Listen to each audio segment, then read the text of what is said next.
Chers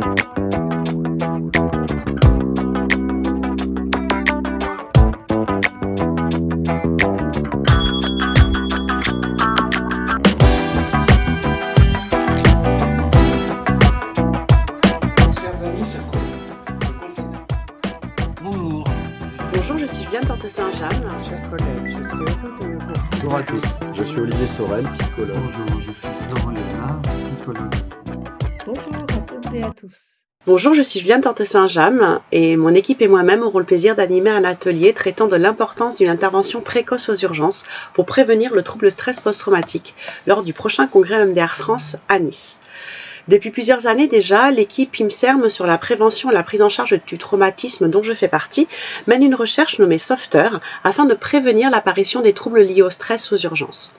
En effet, le premier volet de notre recherche a permis de mettre en évidence que les patients qui sortaient stressés des urgences allaient développer dans l'année des troubles liés au stress type TSPT ou troubles stress post-commotionnel.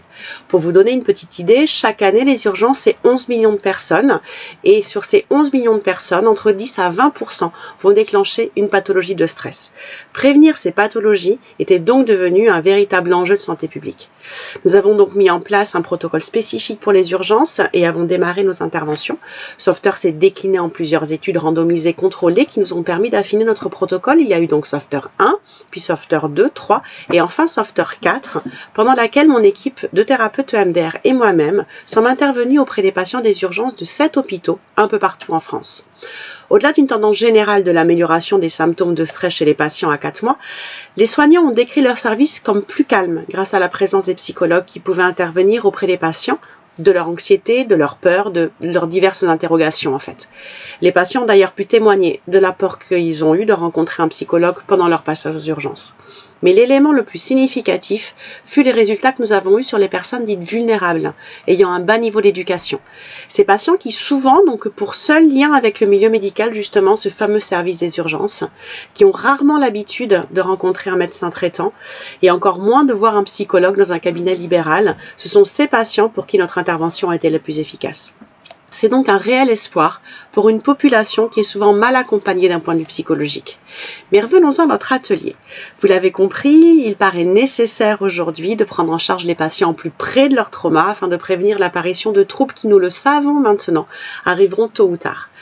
Mais cette intervention au plus près du trauma doit répondre à certaines exigences. En effet, nos différentes études ont pu nous montrer comment intervenir de manière efficace, comment reconnaître par exemple la dissociation péritraumatique et comment intervenir dans ces cas-là, quels choix nous devrons faire en fonction du type de manifestation psychologique que va présenter tel ou tel patient. C'est ce que nous vous présenterons lors de cet atelier à travers des démonstrations et à travers de la pratique qui sera encadrée par notre équipe.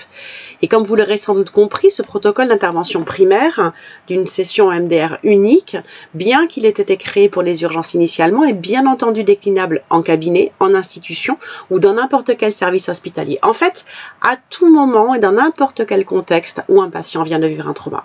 Alors j'espère vous voir nombreux à notre atelier et vous dire à très bientôt à Nice. Au revoir.